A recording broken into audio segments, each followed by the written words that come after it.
Premise ঘুম থেকে উঠ, কলেজে যাবি না? রাধিকা কতগুলো ফোন দিছে। রাধিকা ফোন দিছে? আরে আমি এখানে কেন? ও শিট, তার মানে এতক্ষণ আমি এগুলা স্বপ্ন দেখতেছিলাম। আমার আসল পরিচয় তার মানে কেউ জানে না এখনো। কিরে প্রিমিস, কি বলতেছ? পাগল হয়ে গেলি নাকি? রাধিকা কিন্তু অনেকগুলো ফোন দিছে, আমারও ফোন দিছিল।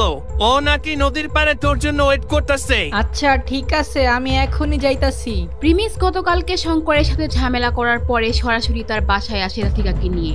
এরপর রাধিকাকে তার হোস্টেলে পৌঁছে দিয়ে আসে এবং তারপর সে তার বাসায় এসে ঘুমিয়ে পড়ে এবং সে বিশাল একটি স্বপ্ন দেখে যে তার আসল পরিচয় সে সবার সামনে প্রকাশ করে দিয়েছে। যখন সে ঘুম থেকে উঠে সে বুঝতে পারে আসলে এটা তার স্বপ্ন ছিল। এইদিকে রাধিকা সেই নদীর পাড়ে প্রিমিসের জন্য বসে অপেক্ষা করছিল। আরে ওইটা রাধিকা না, গরিব প্রিমিসের ফকির গার্লফ্রেন্ড?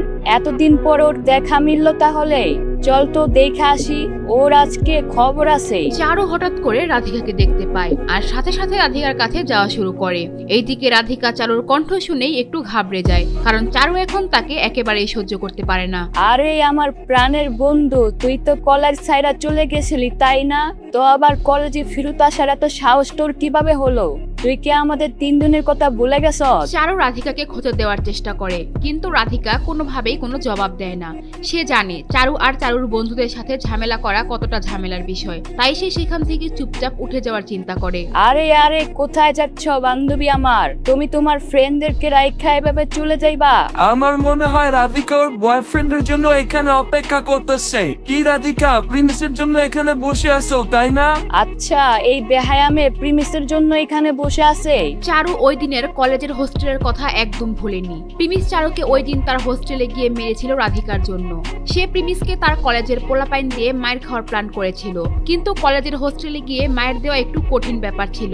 এইদিকে রাধিকা চারুর চোখে মুখে প্রচন্ড রাগ দেখতে পাচ্ছিল। চারু আজকে প্রিমিসের সেই বদলা রাধিকার উপর নিতে চাচ্ছে। সে তার এক বন্ধুকে সেই নদীর কিনারায় আসার জন্য ফোনও করে দেয়। তোর সাথে প্রিমিসের সেই প্রেম চলতেছে তাই না? তোর জন্য এই ফকিরের বাচ্চা আমার হোস্টেলে আইসা আমার গায়ে হাত দিছে। এই কলেজের কোনো পোলাপাইন আমার চোখের দিকে তাকায় কথা কয় না, আর তোর বয়ফ্রেন্ডের এত বড় সাহস, ও আমার গায়ে হাত দিছে। তোর আজকে খবর আছে। এরপর চারু রাধিকার চুল ধরে টান দেয় আর রাধিকা অনেক জোরে চিল্লাইতে থাকে, কিন্তু তারপরেও চারু আরো জোরে টান দেয় এবং রাধিকার গালে জোরে জোরে থাপ্পড় দিতে থাকে আর রাধিকা অনেক চিৎকার দিতে থাকে। চিল্লা, যত জোরে চিল্লাইতে পারস চিল্লা, কোনো সমস্যা নাই। এই নদীর পাড়ে আইসা তোর বয়ফ্রেন্ড তোরে বাঁচাইতে আসবো না। তোর বয়ফ্রেন্ড তোর জন্য এত পাগলামি করছে, দেখি এখন কিভাবে বাঁচায় তোর বয়ফ্রেন্ড আমাদের হাত থেকে। এরপর চারু রাধিকার চুল ধরে পানির নিচে রাধিকার মাথা ডুবিয়ে দেয় এবং এইভাবে 10-15 সেকেন্ড রেখে আবার বের করে গালের মধ্যে থাপ্পড় দিয়ে থাকে, আবার পানির মধ্যে ডুবিয়ে রাখে। এইভাবে অনেকক্ষণ করতে করতে চারু থামো, আমি মরে যাবো, আমি শ্বাস নিতে পারতাছি না। এটা বলার পরেও চারু রাধিকার মাথা আবার পানির নিচে ঢুকিয়ে দেয়, কিন্তু এইবার চারু আর পানি থেকে মাথা বের হতেই দেয় না। 1 মিনিট পর্যন্ত মাথা নিচে রেখে দেয়। রাধিকা নড়াচড়াও বন্ধ করে দেয়। চারু অনেক হইছে, এইবার ছাইরা দে, নাইলে কিন্তু মইরা যেতে পারে। আরে কিছু হইব না, যা করতেছি করতে থাকি, কোনো চিন্তা করার কারণ নাই। যদি ওর কিছু হয়েও যায় এর সমস্ত দায়িত্ব আমি আমার কাঁধে নিব। আরে ভাই, এই মেয়ের তো খেলা শেষ, একটু লাগতেছে না। যদি ওর কিছু হয়ে যায় আমাদের কিছু হবে না তো? আরে কিছু হবে না, নরমাল মানুষ তো পানির নিচে 2-3 মিনিট এমনি থাকতে পারে। আর যদি ও মইরাও যায় তাহলে ঝামেলা বেশি কিছু হবে না। গ্রামের সাধারণ একটা মেয়ে, ওকে কে বাঁচাইতে আসবে? এরপর পিছন থেকে একটি আওয়াজ আসে, সেটা আর কারো নয়, প্রিমিসের। প্রিমিস এসেই কোনো কথা না বলে ওদেরকে ধাক্কা দিয়ে ফেলে দেয় আর রাধিকাকে সেখান থেকে তুলে নদীর পাড়ে এনে শুইয়ে দেয়। রাধিকা তুমি ঠিক আছো? রাধিকা তুমি কি আমার কথা শুনতে পারতাছো? রাধিকা জবাব দাও, উঠো রাধিকা, দেখো আমি আইসা পড়ছি। প্রিমিস রাধিকার এই অবস্থা দেখে একদম ঘাবড়ে যায়। সে কি করবে বুঝতে পারছিল না। রাধিকা একদম শুয়ে আছে, কোনো নড়াচড়া করে না। দেখে মনে হচ্ছিল তার শরীরে কোনো জান নেই।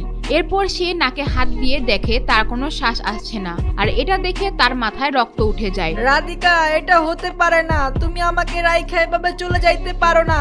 আমি তোমার জন্য ঘুম থেকে উঠাই খাবার নিয়ে আসছি। তোমার কথা শোনার সাথে সাথে আমি এখানে আইসা পড়ছি।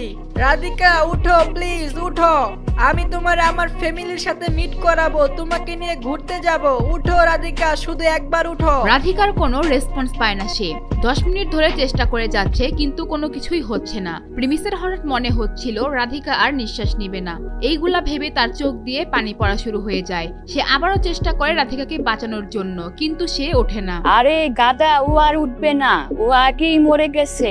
এখন ওরে যতই বাঁচানোর চেষ্টা করস না কেন, ও আর উঠবে না। মরা মানুষ কি আবার জিন্দা হয় নাকি? এমনিতে চারু রাধিকাকে জানে মারতে চায়নি। এখন যেহেতু মরে গিয়েছে সেখানে চারুও কিছু করতে পারবে না। আর এইদিকে রাধিকা গ্রামের একটি মেয়ে, ও যদি মারা যায় ওর নামে কেস মামলা করতেও কেউ আসবে না। আর তাছাড়া চারুর লিঙ্ক আপ এখন অনেক উপরে চলে গিয়েছে। কেস মামলা হলে 2-1 মাসে জেল থেকে বের হয়ে আসতে পারবে সে। এরপর প্রিমিস যখন দেখে রাধিকার কোনো ওঠার নামই নেই আর সে বুঝতে পারে এই কাজ চারুই করেছে, তাই সে সেখান থেকে উঠে চারুর দিকে যাওয়া শুরু করে। তো তুমি কি করার চেষ্টা করতেছো বলো আমাকে।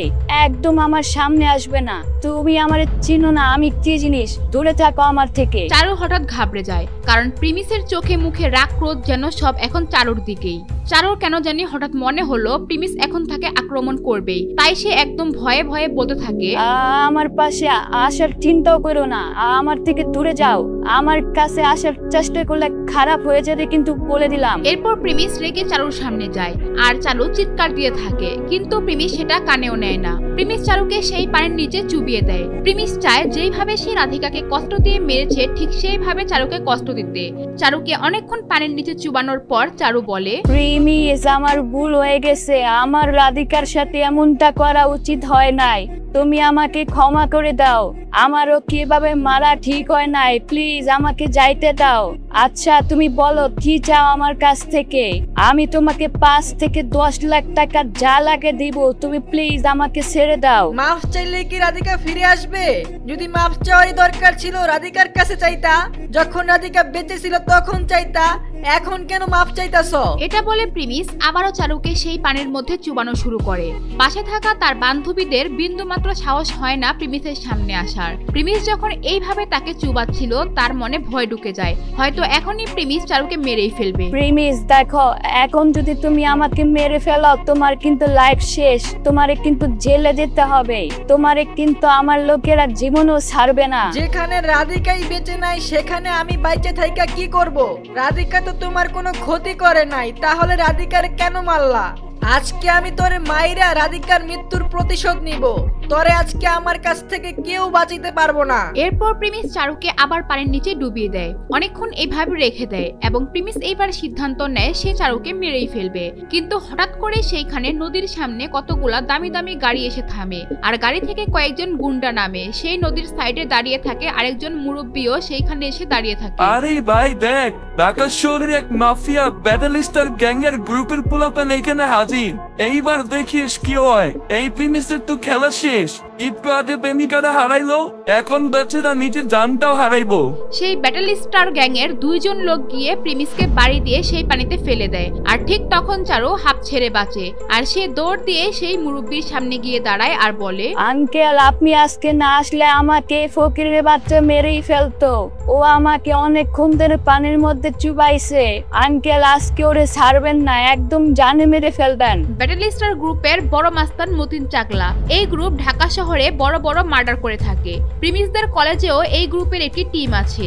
ব্যাটালিস্টার গ্যাংয়ের মতিন চাকলা চারুর দূর সম্পর্কের আঙ্কেল হয়, তাই চারুর এত পাওয়ার কলেজে। প্রিমিসের বাচ্চা, তোর আজকে খবর আছে, তোর এই দিনই জীবনের শেষ দিন। তুই আমারে মারতে চাইছিলি না, এইবার নিজের মরার সময় গুনতে থাক। প্রিমিস রাধিকার শোকে এমনিতেই অনেক মর্মাহত। এরপর চারুর এই কাণ্ড দেখে সে প্রতিশোধের আগুনে আরো ফায়ার হয়ে যায়। ব্যাটালিস্টার গ্যাংয়ের 4-5 জনের সাথে মারামারি করে তাদেরকে ফেলে সেই চারু আর মতিন চাকলার সামনে চলে যায়, কিন্তু মতিন চাকলার সাথে ছিল আরো 2 জন বডিগার্ড। আঙ্কেল কিছু একটা করেন, এই বদমাইশ কিন্তু আমাকে মারার জন্য উঠে পড়ে লাগছে। প্রতিশোধের আগুনে জ্বলছে প্রিমিস। কি করবে এখন প্রিমিস? সে কি চারুকে মারতে পারবে নাকি এর আগেই মতিন চাকলার বডিগার্ড প্রিমিসকে মেরে ফেলবে? তা জানতে চাইলে দিবস গেমিং এর ইউটিউব চ্যানেলটি সাবস্ক্রাইব করে নোটিফিকেশন বাটন বাজিয়ে রাখেন।